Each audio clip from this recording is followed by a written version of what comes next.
तो आपको कन्वर्जिंग और डाइवर्जिंग में अंतर पता होना चाहिए। कन्वर्जिंग का मतलब क्या है, जब भी पैरेलल रेज आ रही हो उनको एक साथ एक पॉइंट पे ले आना को कहते हैं कन्वर्जिंग। और डाइवर्जिंग का मतलब ठीक इसके उल्टा, कि जब भी पैरेलल रेज आ रही हो उनको और फैला के दूर कर देना, इसको हो गया डाइवर्जिंग। तो कौन सा मिरर है जो कि कन्वर्ज करता है, एक जगह पे फोकस कर देता है, तो वो है हमारा कॉनकेव मिरर। कहीं पढ़ाई रहना जाए अधूरी, इसलिए सब्सक्राइब करना है जरूरी। तो बोर्ड्स ने पैटर्न चेंज किया है, ना कि आपकी किस्मत, और किस्मत हमेशा आपके हाथ में ही होती है। इसी पर मैंने 2 लाइन लिखी है, वो कहना चाहूंगा। चाहे रास्ते कितना भी ले ले मोड़, चाहे रास्ते कितना भी ले ले मोड़, मेहनत पे डाल थोड़ा जोर, किस्मत भी खींचे चली आएगी तेरी ओर। आपकी मेहनत और भी स्ट्रांग हो, इसके G+ क्लासेस आपके साथ हैं, और मैं आपसे कराऊंगा वैसी ही मेहनत जैसा बोर्ड्स आपसे चाहती है। तो इसी मोटिवेशन के साथ शुरू करते हैं आज का सेशन, जो कि होने वाला आपका चैप्टर लाइट से, जहां हम डिस्कस करेंगे बहुत सारे MCQ क्वेश्चन जो कि आने वाले हैं आपके अपकमिंग बोर्ड एग्जाम में। तो लेते हैं हमारा फर्स्ट क्वेश्चन, जो कि है the image form on a plane mirror is. तो ये क्वेश्चन आपका प्लेन मिरर के प्रॉपर्टीज पर है। प्लेन मिरर का प्रॉपर्टीज आपको पता होना चाहिए, अभी के अभी नोट कर लीजिए कि उस पर जब भी इमेज फॉर्म होता है वो होता है virtual, erect and laterally inverted. इन तीनों का मतलब भी समझ लेते हैं। वर्चुअल मतलब होता है जिसे आप टच नहीं कर सकते, जैसे कि अभी आप मुझे देख रहे हैं। ये ऑनलाइन क्लास को वर्चुअल क्लास भी बोला जाता है, क्योंकि आप मुझे टच नहीं कर सकते। तो यहाँ पे वर्चुअल का मीनिंग आपको समझ में आ गया। उसके बाद इरेक्ट, इरेक्ट मतलब सीधा। अगर आप अपना शक्ल आप देखते हैं जब आईने में, तो आप अपने आप को सीधा ही पाते हैं, लेकिन वहाँ पर आपका जो लेफ्ट हैंड साइड होता है वो राइट हैंड साइड बन जाता है, और राइट हैंड साइड आपका लेफ्ट हैंड साइड। तो इसको कहते हैं लैटरली इन्वर्टेड, और आपका इमेज होता है इरेक्ट, मतलब सीधा होता है। तो इस क्वेश्चन का आंसर क्या हो जाएगा आपका सी ऑप्शन, जो कि है वर्चुअल एंड इरेक्ट। अगर यहाँ पे लैटरली इन्वर्टेड होता तो वो भी आंसर होता। तो चलते हैं हमारे सेकंड क्वेश्चन पे। A man runs towards a plane mirror with a speed of 2 metre per second and the relative speed between him and the image is. तो आपको बताना है relative speed between the man और image जो उसका form हो रहा होगा उसके बीच में क्या रहेगा। तो आप सोचिए, कोई इमेज जब आप प्लेन मिरर पे देखते हैं तो वो आपका सेम साइज का होता है और वो सेम डिस्टेंस पे भी होता है। तो यहाँ पर जब आप उसके नज़दीक जाइएगा तो इमेज भी आपके नज़दीक आएगी उसी स्पीड से जिस स्पीड से आप मिरर की तरफ बढ़ रहे होंगे। तो इमेज भी आपके तरफ उसी स्पीड से बढ़ रहा होगा। तो आपका हो गया 2 मीटर पर सेकेंड और इमेज का भी हो गया 2 मीटर पर सेकेंड। दोनों एक दूसरे के नज़दीक आ रहे हैं, तो इसलिए ऐड हो जाएगा 2 + 2 यानी 4 metre per second is the correct answer. So the answer is option number A. तो बढ़ते हैं हमारे थर्ड क्वेश्चन पे। A concave mirror gives a real, inverted and same size image if the object is placed at। तो यहां पर आपको बताना है कि कब कॉनकेव मिरर में आपको सेम साइज का रियल इमेज और इन्वर्टेड इमेज देखने को मिलता है, कहां पर ऑब्जेक्ट प्लेस किया जाए। तो आपको तो पता होगा कि जब भी हम कॉनकेव मिरर के आगे ऑब्जेक्ट को रखते हैं तो हमारा जो इमेज फॉर्म होता है वो रियल एंड इन्वर्टेड ही होता है मोस्ट ऑफ द केसेस में। तो यहाँ पर आपको पता है कि आपको रियल एंड इन्वर्टेड निकालना है, वो भी सेम साइज का। सेम साइज का सिर्फ एक ही कंडीशन है, जब सेंटर ऑफ कर्वेचर पे आपका ऑब्जेक्ट हो। तो इमेज भी आपका सेंटर ऑफ कर्वेचर पे ही बनता है, लेकिन इन्वर्टेड बनता है और रियल बनता है। So the answer of this question is option number C. तो बढ़ते हैं हमारे फोर्थ क्वेश्चन पे। Focal length of a plane mirror is. तो आपको बताना है प्लेन मिरर का फोकल लेंथ क्या होता है। फोकल लेंथ का मतलब क्या होता है आपको पता होना चाहिए, कि जहां पर भी सारी की सारी रेज कन्वर्ज करके एक जगह मीट करती हैं उसी को बोलते हैं फोकस, और उसी पॉइंट पे बनता है हमारा फोकल लेंथ। तो यहां पर आपको फोकल लेंथ पता चल गया, लेकिन जब प्लेन मिरर का केस होता है तो प्लेन मिरर में अगर आप पैरेलल लाइट को भेजेंगे तो क्या होगा, हमें रिफ्लेक्टेड भी पैरेलल लाइट ही मिलेगी। और पैरेलल लाइंस कहाँ मिलती हैं, तो वो इन्फिनिटी में मिलती हैं। तो इसलिए प्लेन मिरर का जो फोकल लेंथ हो जाएगा वो हो जाएगा infinity. So the answer of this question is option A at infinity. बढ़ते हैं हमारे फिफ्थ क्वेश्चन पे।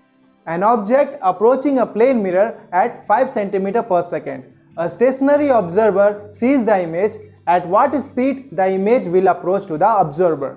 तो इस क्वेश्चन पे आपको बहुत ही ध्यान से देना पड़ेगा कि यहाँ पर इमेज कितनी स्पीड से ऑब्जर्वर के पास आ रहा है, और वो ऑब्जर्वर खड़ा है। ऑब्जर्वर स्टेशनरी है, इसका मतलब इमेज जो आ रहा होगा ऑब्जर्वर के पास वो सिर्फ और सिर्फ 5 सेंटीमीटर पर सेकेंड के स्पीड से ही आ रहा होगा। तो इसका आंसर हो जाएगा 5 सेंटीमीटर पर सेकेंड। पर जैसा कि हमने एक पिछले क्वेश्चन में देखा था, वहां पर इमेज और ऑब्जेक्ट के बीच में रिलेटिव स्पीड पूछ दिया था। तो जब relative speed between image and object पूछे तो वहां पर आप दोनों को ऐड कर देंगे। पर यहाँ पर जो ऑब्जर्वर है वो तो स्टेशनरी है, उसका तो कोई स्पीड ऐड करेंगे भी तो क्या करेंगे, 0 ऐड करेंगे। तो 5 में 0 ऐड करने पे आपको क्या मिला, 5 सेंटीमीटर पर सेकेंड ही आंसर हो जाएगा। So option D is the correct answer. So let's move to the next question, question number 6। The twinkling of a star is due to, तो आपको पता होना चाहिए जो हमारा ट्विंकल ट्विंकल लिटिल स्टार होता है वो क्यों होता है। तो स्टार से जब कोई लाइट आती है और हमारे एटमॉस्फेयर में इंटर करती है तो वहां पर एटमॉस्फेयर में एयर की वजह से वहां पर रिफ्रैक्शन हो जाता है। तो रिफ्रैक्शन ऑफ लाइट की वजह से हमारे आंखों पे उसका लाइट कभी पड़ता है और कभी नहीं पड़ता है। तो इस वजह से हमें वो स्टार ट्विंकल करता हुआ दिखाई देता है। So the answer of this question is option number C, atmospheric refraction. So बढ़ते हैं हमारे 7th क्वेश्चन पे। Where should an object is placed so that the image size is same as the object size? तो इस question में जब आप देखिएगा तो आपको पता चलेगा कि इस क्वेश्चन में बहुत ही बेहतरीन तरीके से आपसे पूछा जा रहा है centre of curvature of a concave mirror, क्योंकि यही एक प्लेस है हमारे कॉनकेव मिरर में जहां पर अगर आप ऑब्जेक्ट को प्लेस करते हैं तो इमेज भी सेम साइज का बनता है। और यहाँ पर आपको ये बताया है कि सन से आती हुई रेज कहाँ कन्वर्स हो रही है, 15 सेंटीमीटर पे कन्वर्स हो रही है, यानी उसका फोकस दिया हुआ है। फोकस दिया हुआ है हमारा 15 सेंटीमीटर, तो सेंटर ऑफ कर्वेचर क्या हो जाएगा, फोकस का 2 टाइम्स यानी 30 centimetre. So the correct answer is option number B, 30 centimetre in front of the mirror. तो बढ़ते हैं हमारे नेक्स्ट क्वेश्चन पे। The radius of a curvature of a mirror is 20 centimetre, the focal length is. तो आपको पता होना चाहिए, जैसा कि हमने लास्ट क्वेश्चन में यूज किया था इसी चीज का, कि फोकल लेंथ का ट्वाइस होता है हमारा सेंटर ऑफ कर्वेचर, और सेंटर ऑफ कर्वेचर का हाफ होता है फोकल लेंथ। तो यहाँ पर आपका क्या दिया हुआ है, यहाँ पे सेंटर ऑफ कर्वेचर का रेडियस दिया हुआ है जो कि है 20, तो फोकल लेंथ इसका हाफ हो जाएगा। क्या होगा, हाफ हो जाएगा तो 10 centimetre. So the correct answer is option number B, 10 centimetre. तो बढ़ते हैं हमारे नेक्स्ट क्वेश्चन पे। The image which is found behind the mirror is. तो आपको मैंने स्टार्टिंग में ही बताया था कि जब भी इमेज हमारा बिहाइंड द मिरर बनेगा तो हम उसे टच नहीं कर पाएंगे, छू नहीं पाएंगे। तो वो कैसा इमेज होगा, वर्चुअल इमेज होगा। तो जब भी हमारा वर्चुअल इमेज बनता है तो वो बिहाइंड द मिरर बनता है, इसलिए हम टच नहीं कर पाते हैं। तो इसका आंसर हो जाएगा virtual. So option B, virtual image is the correct answer. Let's move to the question number 10th। The deviation of a light ray from its path when travelling from one transparent medium to another.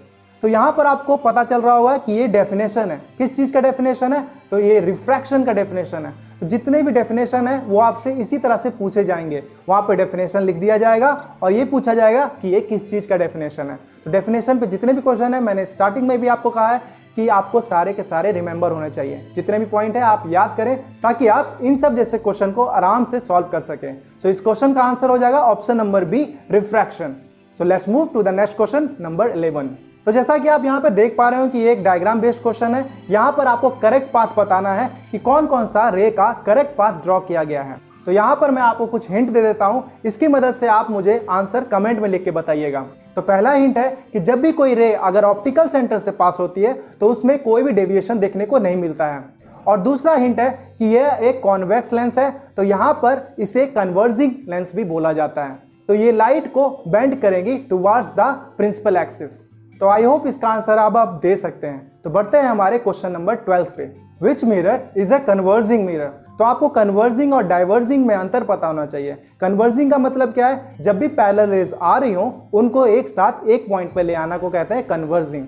और diverging का मतलब ठीक इसके उल्टा, कि जब भी parallel raise आ रही हो उनको और फैला के दूर कर देना, इसको हो गया डाइवर्जिंग। तो कौन सा मिरर है जो कि कन्वर्ज करता है, एक जगह पे फोकस कर देता है, तो वो है हमारा कॉनकेव मिरर। तो कॉनकेव मिरर इसका करेक्ट आंसर हो जाएगा। सो आई होप ये सेशन आपको अच्छा लगा होगा और आपने साथ ही साथ मेरे बहुत सारे क्वेश्चन को सॉल्व किया होगा। तो लाइट चैप्टर पे और भी MCQs बनते हैं जिसको हम नेक्स्ट सेक्शन में देखेंगे। और इस सेशन का अगर आपको PDF चाहिए तो लिंक डिस्क्रिप्शन में, टेलीग्राम को आप ज्वाइन करके वहाँ पर PDF देख सकते हैं। तो मिलते हैं हमारे नेक्स्ट सेशन में।